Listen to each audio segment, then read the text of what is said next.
They told you life was about circumstances. They told you it was about luck, timing, opportunity. They told you to wait your turn, to play it safe, to follow the crowd.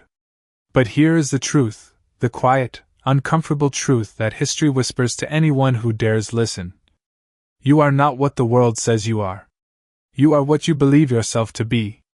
Every empire, every invention, every revolution began not in stone, not in steel, but in the invisible workshop of the mind.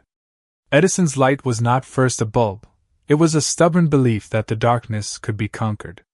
Henry Ford's Model T was not born in a factory, it was born in the mind of a man who believed the common worker could own a car. Walt Disney stood in a swamp in Florida, surrounded by nothing but mosquitoes and mud, and believed it could become the happiest place on earth. Your belief is the blueprint. Your mind is the architect. And your life, your actions, your results, your future, is simply the construction site where those plans are built or abandoned. So if you keep telling yourself you are not ready, you won't be. If you keep believing you are unlucky, you will be. And if you keep repeating the story of your limitations, you will live inside the prison you have designed for yourself. Your outer world is nothing but the echo of your inner world. Your results are the children of your beliefs. And belief is not simply wishing. It is not hope, dressed in optimism. Belief is conviction set on fire. It is the steel in your spine when the storm rises. History rewards those who refuse to surrender that belief, even when their hands are empty, their bank account is zero, and their friends tell them to give up. Abraham Lincoln lost election after election before becoming the president who held a nation together. Colonel Sanders heard over 1,000 no's before someone believed his recipe was worth a chance. Why? Because they had already seen the victory in their minds. They were living in that reality long before anyone else could. This is where most people fail. They think belief is something you wait to have after the evidence shows up. But belief is what creates the evidence. Your belief is a seed. And like any seed, it must be planted before it can grow. The soil is your mind. The water is your discipline.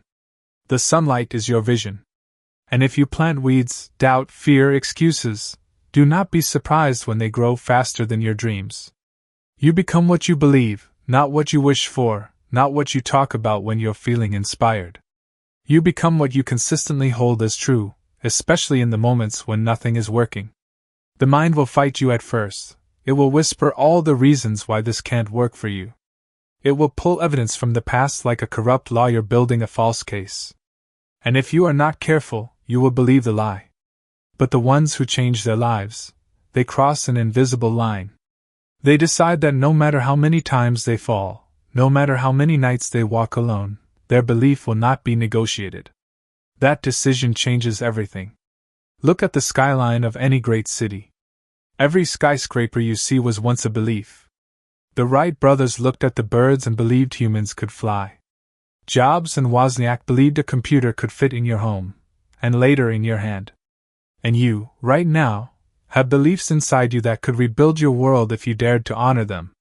The tragedy is not that people aim too high and miss. It's that they aim too low and hit. They adjust their dreams to fit their doubts instead of adjusting their doubts to fit their dreams. The question is not whether you have beliefs. Everyone does. The question is whether your beliefs are worthy of the life you want. Because your mind is loyal. It will deliver exactly what you instruct it to deliver, success or sabotage, growth or decay. If you tell it you are too old, too young, too late, too early, it will find evidence to prove you right. If you tell it you are destined, capable, unstoppable, it will also find evidence to prove you right. Your mind is not your master. It is your servant. And belief is the command you give it. So if you want to change your life, you do not start with the economy, or the government, or the circumstances outside your door. You start with the blueprint inside your head.